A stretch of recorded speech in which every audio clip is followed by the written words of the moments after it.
Hello everyone, সবাই কেমন আছেন? সো আজকে আমি আপনাদেরকে দেখাবো কিভাবে একটা ওয়েবসাইটের ব্যাকআপ রাখতে হয় অ্যান্ড সেটা হচ্ছে কিভাবে ডাউনলোড করতে হয় cPanel থেকে।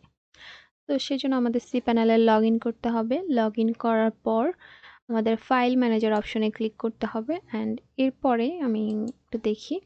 তো আমার হচ্ছে এটা সাবডোমেইন। সো এই সাবডোমেইনের ফাইলসগুলো আমি হচ্ছে ব্যাকআপ রাখবো অ্যান্ড এটা হচ্ছে ডাউনলোড করব। ওকে? তো এই তো এটা হচ্ছে ফোল্ডার। এখন এই ফোল্ডারে কিন্তু সব ফাইলস আছে। এই ওয়েবসাইটে যত ফাইলস দেন হচ্ছে ইমেজেস, প্লাগইন, থিমস সবকিছুই কিন্তু আছে। এখন এই সবকিছু হচ্ছে আমার ব্যাকআপ রাখতে হবে, হ্যাঁ?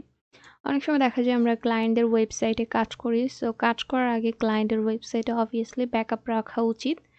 আদারওয়াইজ অনেক সময় দেখা যায় কাজ করতে গিয়ে ওয়েবসাইট যদি ভেঙে যায় বা কোনো কিছু হচ্ছে আর কি নষ্ট হয়ে যায়, সেক্ষেত্রে কিন্তু ক্লায়েন্ট আপনার সম্পর্কে হচ্ছে ফাইবার বা আপওয়ার্ক যেখানে কাজ করে না কেন রিপোর্ট করবে।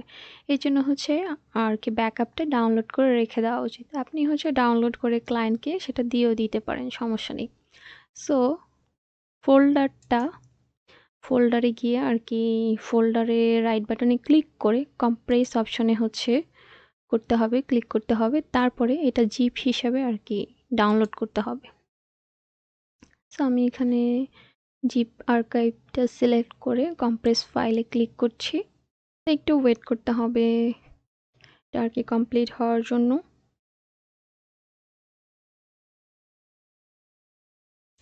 এটা ছোট্ট একটা ওয়েবসাইট, দ্যাটস ওয়াই হচ্ছে কম টাইম লাগবে, বাট বড় একটা ওয়েবসাইট যখন আপনি হচ্ছে ব্যাকআপ রাখতে যাবেন তখন কিন্তু অনেক টাইম লাগবে। আর এইভাবে হচ্ছে একটা ফোল্ডার থেকে ব্যাকআপ অনেক সময় নাও রাখতে পারেন বা হচ্ছে পারবেন না, এরকমটাই হতে পারে। কারণ একটা বড় ওয়েবসাইটের ব্যাকআপ কখনোই হচ্ছে এইভাবে একটা ফোল্ডার কম্প্রেস করে করা যায় না। সেটার জন্য দেখা যায় আলাদা আলাদাভাবে আর কি ব্যাকআপ রাখতে হয়। ওকে? সো আমি এখানে জাস্ট ক্লোজ দিচ্ছি অ্যান্ড এরপরে আমি এখানে দেখতে পাচ্ছি ভার্জন vibes smart developer pro .com zip file. So এই জিপ ফাইলটাই হচ্ছে আমি এখন ডাউনলোড করব। ওকে? সো আমি এখানে জাস্ট হচ্ছে ক্লিক করে সিলেক্ট করছি, সিলেক্ট করে এখানে ডাউনলোড বাটনে হচ্ছে ক্লিক করছি। এখন এটা প্রায় 1.1 জিবি, এই জন্য হচ্ছে 2 মিনিটস দেখাচ্ছে। অনেক ওয়েবসাইট কিন্তু অনেক বড় হবে, 10 জিবি বা 15 জিবির মতো ওয়েবসাইট আর কি হতে পারে। ওকে? সো সেক্ষেত্রে আপনারা কি করবেন? সেক্ষেত্রে হচ্ছে আপনাদের ওয়েবসাইট ফোল্ডারের ভেতরে যেতে হবে। ফোল্ডারের ভেতরে গিয়ে এরকম আলাদা আলাদা করে একটা করে ফোল্ডার হচ্ছে কম্প্রেস করে জিপ করে ডাউনলোড করতে হবে, হ্যাঁ?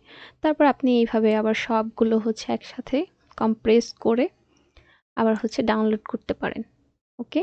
কম্প্রেস করে জিপ ফাইল করে ডাউনলোড করতে পারেন। এভাবে আলাদা আলাদা করে ফাইলগুলো আর কি আপনার ডাউনলোড করে ব্যাকআপ রাখতে হবে। সো আই হোপ এই ভিডিও থেকে আইডিয়া পেয়ে গেছেন যে কীভাবে হচ্ছে একটা ওয়েবসাইটের ব্যাকআপ রাখতে হয় অ্যান্ড কীভাবে সেটা হচ্ছে cPanel থেকে ডাউনলোড করতে হবে। সো দেখা হবে নেক্সট ভিডিওতে। Thanks for watching my video. Okay, by.